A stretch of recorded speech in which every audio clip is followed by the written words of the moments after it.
T-minus 15 seconds. Guidance is internal.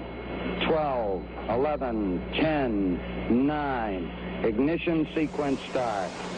6, 5, 4, 3, 2, 1, 0.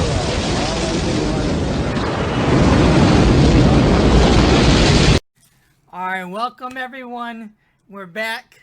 Americans Talk FPL. That 3-month long wait we've all been waiting, right, Jason? Yeah, it's the longest 3 months in quite a while. But we're back. This is Project Restart. It's Project Restart for Fantasy Premier League, and it's Project Restart here at Americans Talk FPL, right? I'm calling it Project Green Arrow for me. Right, Project Green Arrow Plus, right? Wasn't that? Yeah, I added a plus in there. That's the new thing for fantasy. Oh, Every game you compare out has a plus next to it. All right. I mean, I know we're a fairly new YouTube channel. We've been gone for a while now, but we've been doing this for like over 15 years, something like that. Yeah, it's been at least 15, right? Yeah, I mean, we've been doing this before even the official fantasy game was open. We did this when it was just Yahoo, right? Yeah, I miss the old Yahoo days. It was a fun game. I don't miss that game at all, man. I thought that game was definitely not as good as this one.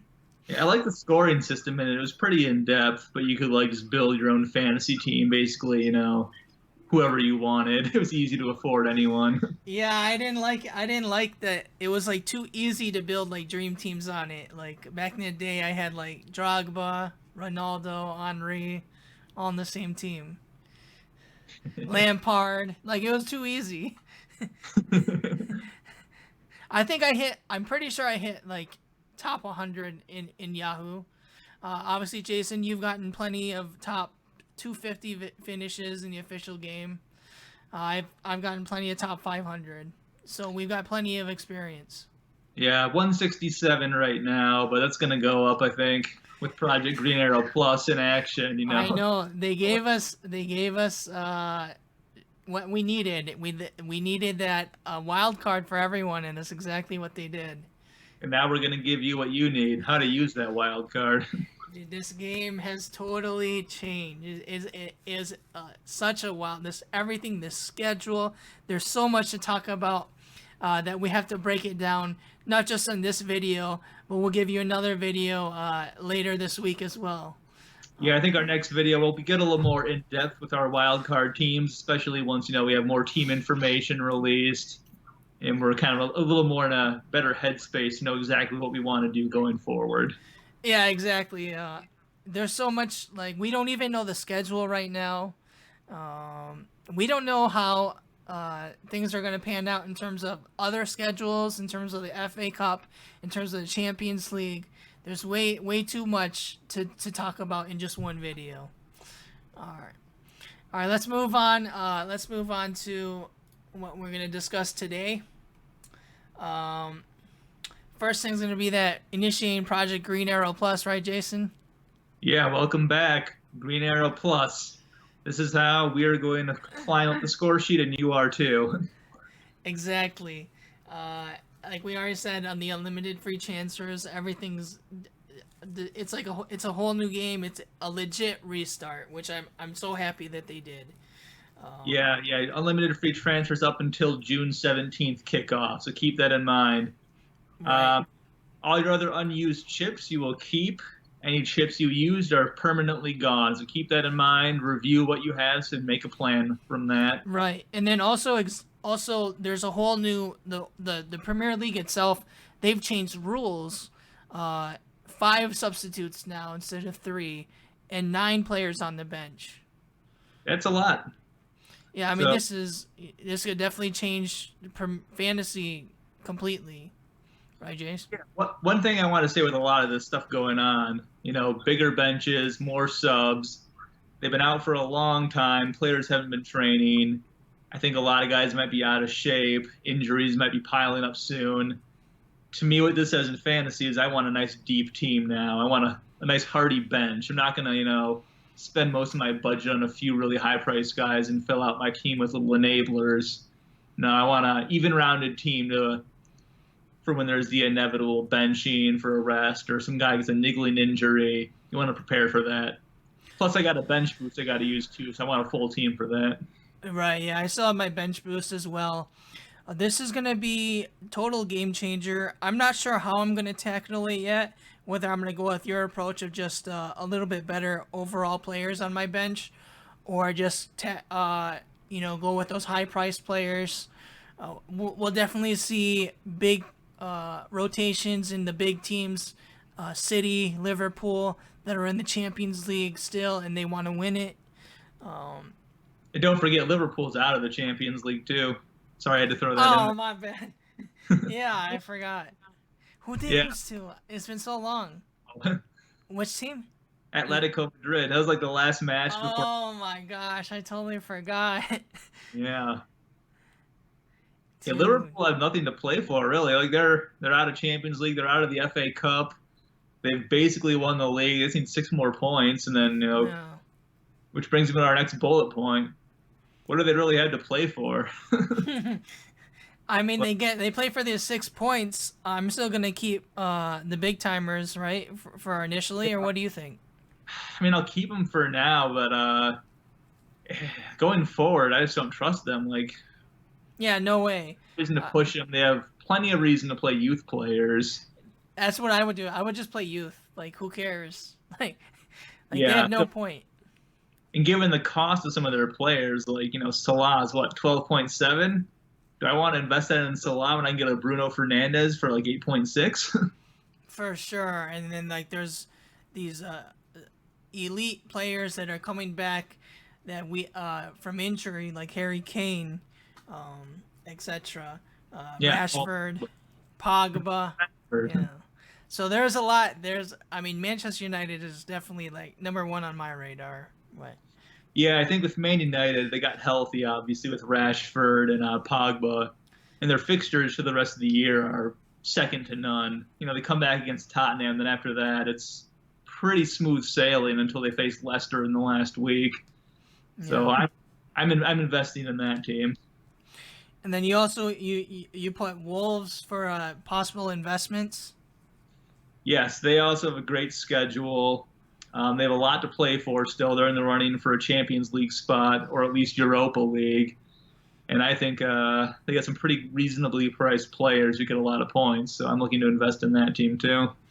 Yeah, for sure. I'm definitely interested in Wolves, but that team is been known for some rotation. So I think that they're definitely a rotation risk. Other than maybe some maybe Jimenez, that guy might be regular. Yeah, and I like their defense. Okay. What about Doherty? Don't you think he could be hit with rotation? It's possible, yeah. Okay. All right, and then obviously we're gonna start this game week as a double game week for City, Arsenal, Villa, and Sheffield. So those are some big time 2 in the top 6. Yeah, that's going to be pretty huge. It's kind of tough to predict. Are they going to play the same lineup in both game weeks? This short after such a long layoff. I don't know, maybe. Especially City, who doesn't have much to play for in the league at this point. Yeah, and then just speaking of players getting healthy, Chelsea, and then just talking about rotation risks. We have no idea what's going to happen with Chelsea. What's their starting 11, especially the midfielders and forwards, right? Yeah. I think at this point they usually do a 3-man midfield. So you think Kovacic, Jorginho, maybe Conte if he makes it back. Right now with the COVID situation, I know he's choosing to train separately from the team. So I didn't know that. He might not be able to be playing anytime soon. Did he speak out about COVID, playing in the Premier League? Yeah. He's not too. He's pretty wary about it. So we don't know if he's going to be returning yet or not. Okay, interesting. Yeah. I didn't know that. Yeah, Chelsea forwards. So that's where it gets messy because you got for 2 spots essentially. You have Pulisic, you got Willian, you got Pedro, and you got Hudson-Odoi, and you got Mason Mount, who can do a wide forward or he could do a central mid either way. Exactly. They've got so many options. Yeah, and then Tammy Abraham's probably going to be the central striker. And then Lampard is that guy's known for tinkering. So Yeah, technically Chelsea's still in the Champions League, but for all intents and purposes, they're done, I think, against Bayern Munich. what's the aggregate? I forgot it. It's a lot to nothing, I think. Oh, okay. I can't remember the exact score. I remember they got beat down, yeah. Especially with how good Bayern's looking now that the German league has restarted. I don't see any way Chelsea can come back. Yeah, they have been impressive, especially that American, right, Davies? Oh, isn't he Canadian? Oh, dang it. Yeah, unfortunately, he's Canadian, not American. Yeah, I'm thinking Pulisic too much. He is Canadian. Yeah. It's like almost the same thing for me. Close enough. I count him. Close enough. All right, and then last talking point would be Kane and Son. Yeah, back Kane's healthy. I'm not confident Kane's going to be playing week in, week out upon return. He's been out for a long time. Son, I'm more confident in because he had an arm injury he was out with. So fitness-wise, he's at least been able to stay a little more fit over the break, in theory at least. So Son's my pick between those two if you're looking for a Spurs investment. Yeah, Son's definitely my pick too. But like, remind me again on Champions League, Spurs, are they still in it? No, they lost. Yeah, so they're out too. So really, all they're really playing, I mean, the main thing they're playing for is trying to get that top 4 for Champions League, right? Yeah, or even at this point, top 5 or 6 to get Europa League. We'll see how that ends up. Well, and there's that thing with Manchester City too. Like, we don't know if the charges, whether they will even be allowed in the Champions League next year. Right. Yeah, I think that decision should be due in the next few weeks, so that'll be one to keep your eye on. Hopefully get some clarity there. Yeah, I'm not sure. So let's just move on to the schedule. As we already kind of discussed, big game weeks, double game weeks, Sheffield, Villa, Arsenal, City. Any other teams that you're taking a look out for? Good schedules? Yeah, I like Newcastle's schedule. I think that's going to be pretty solid going forward. They don't have a lot of players I really want to invest in, but if you want to get like a budget defender, that'd be the route to go for me. We already mentioned Manchester United. It's probably the best schedule to close out the season, in my opinion. Leicester also has a pretty decent schedule, so I'd look out for them as well. Leicester. What about Wolves? Oh, yeah, Wolves. Yeah, I mentioned them earlier, then forgot about them now. Yeah, they have a great schedule to finish the season out, too. For sure. Yeah, I definitely agree. A lot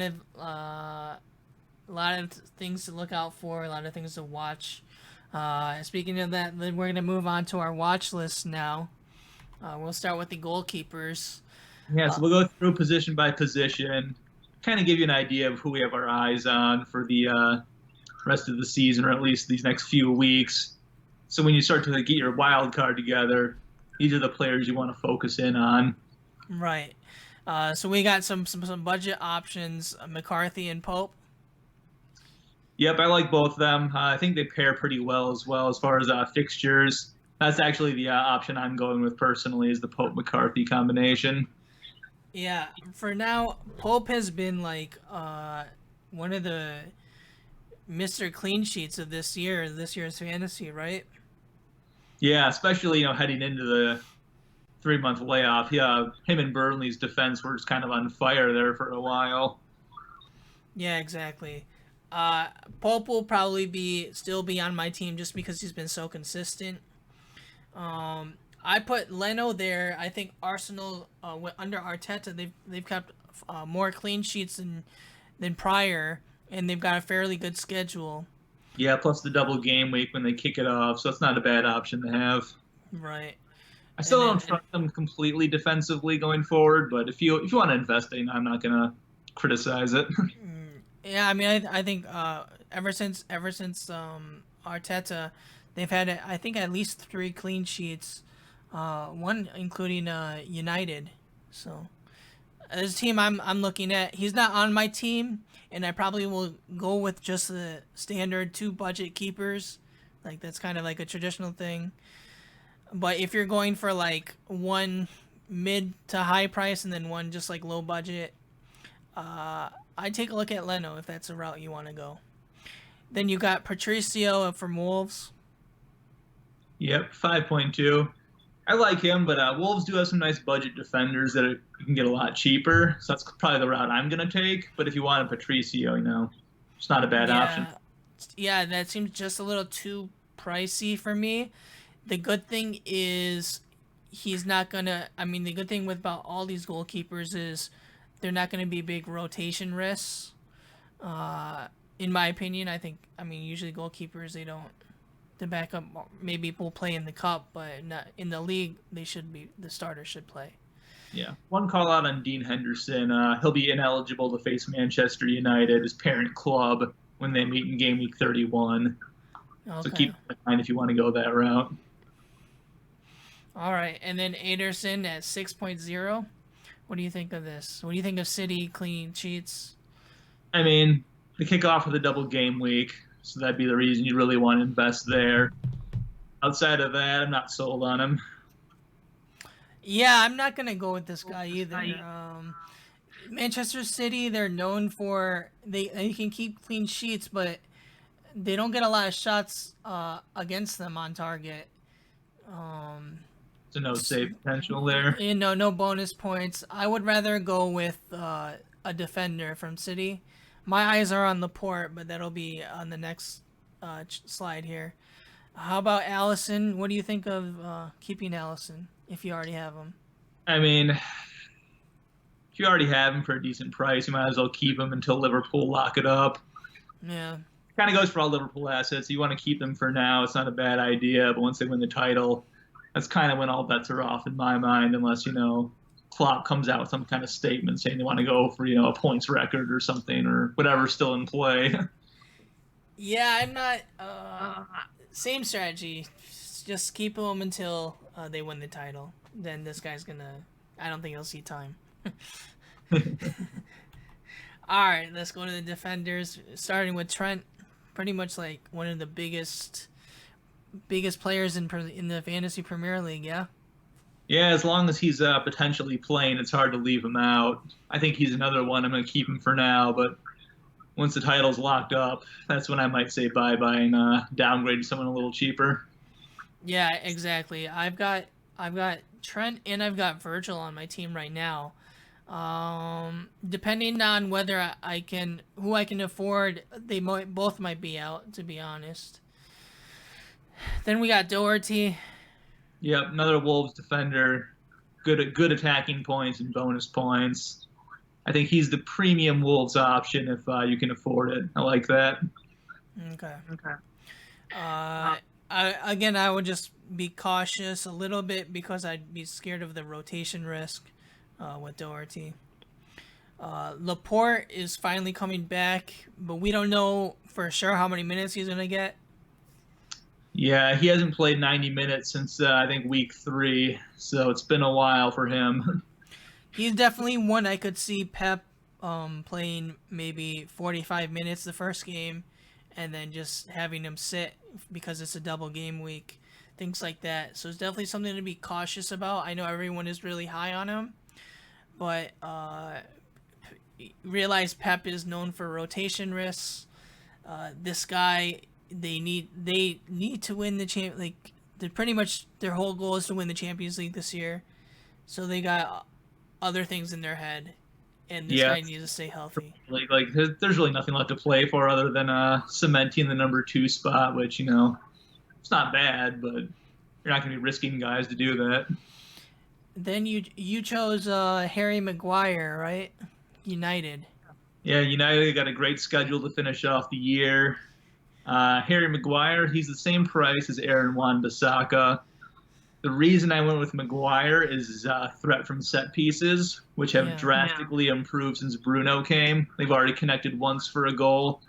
So even though Wan-Bissaka is more of a bonus points magnet, I'm going to go with Harry Maguire. Yeah, I thought that's a great point you brought up about the corners. Did Maguire score many corners when he was at Leicester? Yeah, I think throughout his past life at Leicester and English national team and everything else, he's always been a peace threat. Yeah, I know for sure he definitely scored for England. Yeah, then this season United was so terrible at set pieces. He was barely even a threat just because the ball wasn't coming to him.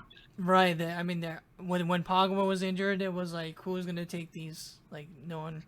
He's like Andreas Pereira. Yeah. All right. All right. Then we've got some Sheffield United love here. Edna Stevens at 5.2. We got the double game week. And then we also have Egan, the more budget of an option, at 4.6. Yeah, I think that Egan, he's a guaranteed starter. He's the budget option. Stevens, he's obviously priced a little more, but he's going to get more attacking return potential. So can't go wrong if you want to do that. Also, I'm going to mention O'Connell. He's 4.7, so he's not quite as cheap as Egan, but his bonus point potential is just a little bit higher. So if you can afford that extra 0.1, I would maybe lean that route. Then you've got some other players here, some interesting players. Yeah. James Justin and Romain Saiss. Yeah, so James Justin's the new right back for Leicester since Ricardo Pereira's out for the year. Ah, I see. Yeah, he's got some attacking potential. He's only 4.7, so that's a nice cheap way to get into Leicester's defense for their not decent schedule to finish out the year. And how do you know for sure he's going to be the starter? I don't know for sure he's going to start every match, but at least at this point it looks like he'll be the one getting the minutes. So definitely something we're just keeping on the watch list for now. Is that how you're playing it? That's how I'm playing it. Maybe in the next episode I can firm up whether I'm going to invest in him or not, get a little more information. Right. We still got well over a week before the games actually start. Yep. Tell me about Romain Saiss. That's the budget option for the Wolves defense. Ah, I get it. Yeah, 4.6. One thing I will mention, he has 8 yellow cards. 2 more means a suspension. The other cheap option in the Wolves defense is Willy Boley. He's a 4.8, so 0.2 more. But he also is more likely to get bonus points than Saiss. So if you can afford that too, that might be a better option. Then we've got the last budgets are Charlie Taylor and Lascelles. Yeah, Taylor's your Burnley budget. Lascelles is your Newcastle budget. Both have solid defenses. Newcastle's got a nice schedule to finish out the year. If you're looking for budget options, those are 2 of the better ones that I've seen. Now, would you double up, though, on Burnley with a defense and goalkeeper? I think I would, but that just depends on the rest of my team and if I need to save that money to take a 4.3 defender or not. All right. On to, excuse me, the midfielders here. Top of the list, Mo Salah.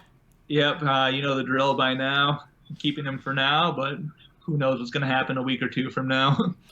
I don't think it's been his best season, though, yeah? Yeah, I would agree with that. He hasn't quite had the explosive returns that I've been hoping for. I've, captained him a lot and been disappointed. It's possible I might even get out of him before this even starts. There's a lot of good mid-range options I'm liking right now. And why Salah here over Mane? Salah ranks just a little bit higher in goals and expected goals. So it kind of edged it out for me. But really, they're about equal. Okay, interesting. I think I would probably lean Mane, to be honest. Oh, yeah? He's been a little bit at the end of before the shutdown, he was a little bit more consistent, in my opinion, than Salah in terms of production. I would agree with that. Yeah. Then I kind of added Raheem Sterling as a huge wild card here. 12.4. Talk about terrible seasons. He's definitely had one. But this guy could be a huge differential if he actually played to his form. What are your thoughts on that, Jason? I agree with that statement. I'm just, once again, scared of the rotation. City are deep. Leroy Sané is going to be back at some point here, maybe even by the restart, so we'll see about that. Yeah, they just need a deep team. Like I said, not a whole lot to play for in the Premier League, so he's a good differential, but I'd be a little scared to invest in him. Yeah. Especially for 12.4. I'm on the fence. I'm gonna wait till I hear further news from City, predicted 11s, things like this. Especially this first double game week. This could be a huge differential here in fantasy. You know how these swings can be between the top 500 top. This could get you that push from top 250 to top 100, top 500 to top 250, etc. Yep, got to be on the ball right now. Then you've got pretty much Mr. Consistent and one of the biggest names in fantasy this year is Kevin De Bruyne. What are your thoughts on him, Jason? You same thing? You're worried about rotation? I am, but not to the same extent as I am for some of the other guys. I think he's one of the more rotation-proof assets at City. But, I'm still a little wary. But at least I'm going to have him for the double game week for sure. Beyond that, I'll kind of play it by ear. Yeah, I would say as long as he's expected to play, this is a must-have for this week. He definitely will be on my team. But I have Aguero right now. I'll probably just move to De Bruyne. I don't know if I'll have both though.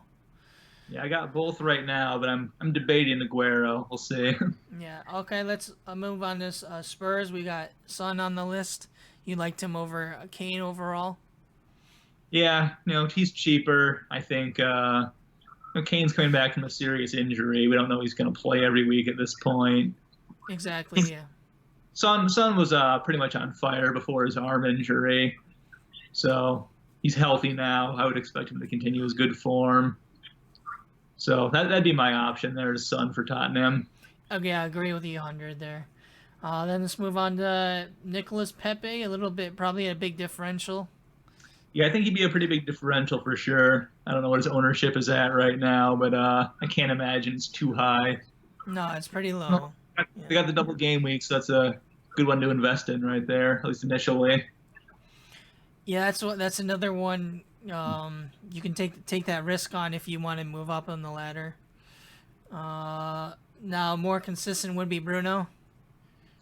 Yeah. The real question is, do you take Bruno, Martial, or Pogba, or do some combination of at least two of them? I would go with Bruno just because he's been much more consistent. For sure he's going to be on set pieces, in my opinion, just on the way he's handled them for United. I think he's won that over Pogba now. Yeah, I think PKs especially. I see Bruno taking PKs for sure. What about same with corners too? Yeah. Yeah, corners. Yeah. Most of the direct free kicks too, I would think. I think he'll play in a more advanced position than Pogba too. Oh, for sure. Yeah. They usually play a three-man midfield. Bruno's going to be the highest up for the most part. Probably see Pogba in the double pivot with either like a McTominay or Fred at that point. Right. So I mean that's how I would play it. Martial is a wild card. Yeah, obviously striker and a midfielder's positioning. Yeah, it's always a huge benefit. I wouldn't be against owning two attacking Manchester United, but I would sit out this week on it. Yeah, I think at least initially I'm going to go Bruno and see what happens. Maybe I'll add to that, but Bruno's the one I want on my team for right now. Then we kind of already talked about Pulisic. Chelsea's got a lot of rotation. For me, just on the watch list for now. Definitely a player to look out for. He was in some good form in February. Let's see if he can keep it up. Yeah. If he was guaranteed playing time, I think he'd be a great add. Until we know more, it's kind of hard for me to recommend him, but he does have a lot of potential, and he'd be a good differential. Then we got Ismail Sarr, kind of a favorite for our videos. Pretty much been talking about him since we started, yeah? Pretty much, yeah. Then he finally returned and proved us right by destroying Liverpool with that huge performance. Yeah. So I'm hoping he picks up where he leaves off at 6.4. One of my strategies I'm looking at right now is I got Grealish at 6.4. I think I'm going to keep him in for the double game week and maybe get out of him. And a nice, easy transfer from there is Sarr, same price. That might be a better way going forward. Yeah, right now I have both Sarr and Grealish on my team. I I'll probably stick to that unless I can't afford it. I need to cut some money for a higher price midfielder or forward. And last on our list is Harvey Barnes. Yeah, he was in great form before the shutdown. Leicester has a pretty good schedule to close the season. 6.2 is pretty affordable too. Are you scared of a rotation on him at all? Do you think he would be benched or anything? A little bit, yeah. Yeah, I'm not confident he's going to start every week. Yeah, that's the one thing, because it wasn't like he was a set starter, right?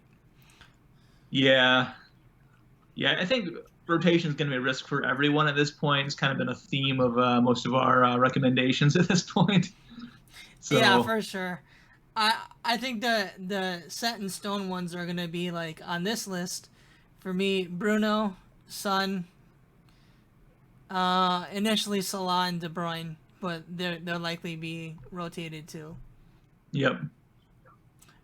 Yeah. Agreed.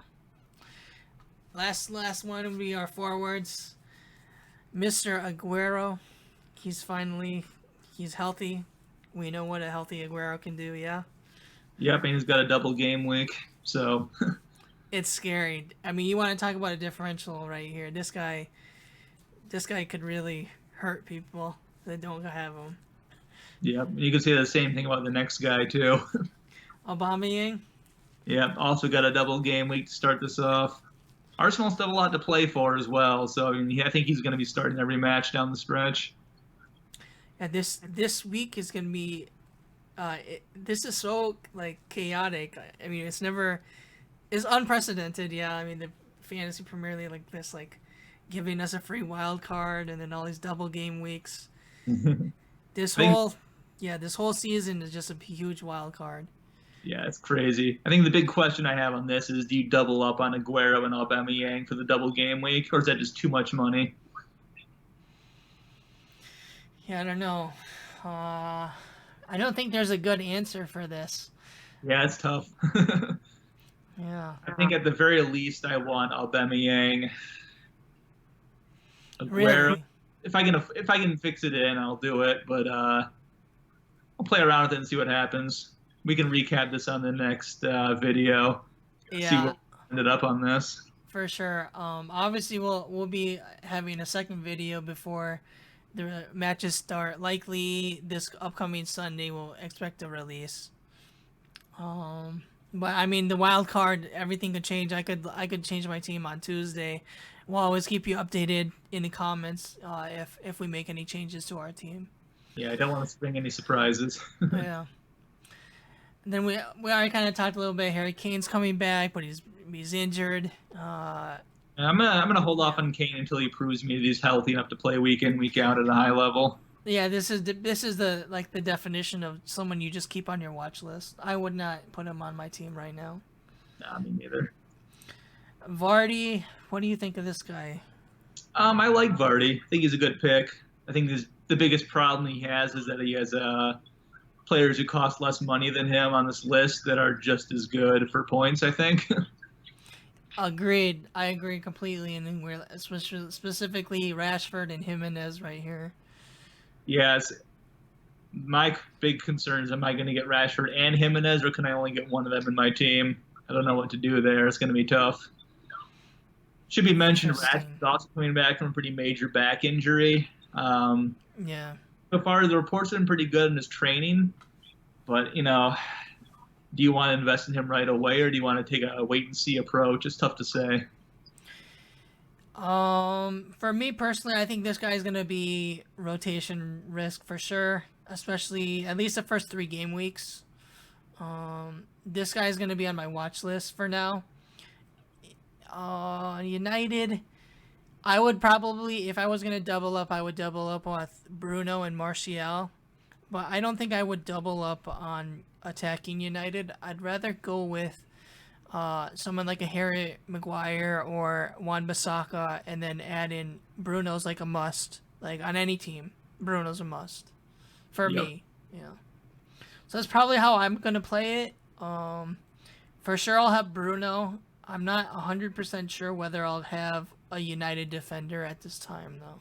Same here. Yeah, Bruno's my only 100% for sure right now. Everyone else I just hold off on. Jimenez is going to be my probably almost 100% for sure will be on my team type player as long as we know he's playing. What about yourself? Do you have him? I don't have him right now, but it's hard to argue against him. Yeah, this guy really was a huge differential last year. I could see him do the same this year too. Let's see what happens with him. Yep. Well, Wolves are in the Europa League still? Wolves are in Europa League still, so he'll have those commitments eventually, but nothing's been announced on that yet. Yeah, exactly. So that's something to keep an eye on the schedule. I'm sure they'll rotate. I'm sure they want to win. Yep. I know they're playing for that top four. They're still in the contention for it, or even we don't know whether it's top 4 or top 5 because of Manchester City. So a lot of things to go for. Tammy Abraham's next on the list. Yeah, he's probably one of the most secure starters for Chelsea, so it wouldn't be a bad option to go for that. Yeah. That'd be probably the most safe route into the Chelsea attack that you can get. Yeah, I don't think I would add him. I don't think I'm adding anyone in Chelsea's attack right now. They're all just watch lists for me. Chelsea will be one of the key scouting games this week and maybe in next week as well. See how well the attackers do. They're a high-scoring team and usually, so I know they have a lot of potential. But these younger players also Chelsea have a lot, and they could be inconsistent too. So for me, it's just a watch list. Yeah, it's kind of what I'm doing with Chelsea too. I'm just gonna hold off for now, and if the options emerge that you need to get, you get them. All right, and then we've got 2 regulars we've seen this year here: Danny Ings and Calvert Lewin, both kind of fighting for the England forward spot. Yeah, both were in great form before the shutdown. Hard to argue against either one. Calvert-Lewin does have a tougher schedule, so that'd be the one knock against him. But he's also a lot cheaper, so that'd be a big plus for him. Kind of a toss-up between the two for me. Yeah, I think Ings' schedule. I looked at it earlier. It didn't look like he had the best schedule to end the season. I don't have it out. I don't remember off the top of my head, but just something to keep an eye on. Calvert-Lewin. I'd probably go Calvert-Lewin just because I think overall Everton's got the better team. But it's really up in the air. I wouldn't have either of them right now, to be honest. Maybe if you already had Ings and you like I had Ings for a while now, so I kind of trust him. He's been consistent, but I might move him out for a healthier new forward like a Rashford. We'll see. Yeah. All right. I mean, that pretty much ends this episode for now. It's been one of our lengthier episodes, but that's kind of what I expected with this whole restart. Yeah, Jason? Yeah, there's so much going on right now. It's, endless information, but there's still so much information we don't have. I've got to do 2 podcasts before this first week. That's how much is out there. Yeah, we won't talk too much about our teams or anything or our final 3 recommendations this episode. We'll leave that for Sunday's episode, so keep an eye on that. If you guys like what you heard, please like and subscribe. And then we always welcome comments as well. Yep. Yeah, I think this episode is a little more broad, kind of a nice welcome back. Next episode, we'll get a little more focused down into what exactly we're doing. And we'll get you the recommendations that we think are the best suited to get you those green arrows. Exactly. Project Arrow Plus, now initiated. Yeah, Project Green Arrow Plus. For me, it's Project get to top 250K. Yeah, I think I can do it. I'm shooting for top 100K. We'll see if I can get there. Yeah, for sure. That's my goal. All right, green arrows every week, guys. We'll see you Sunday. Ciao for now. See ya. Peace.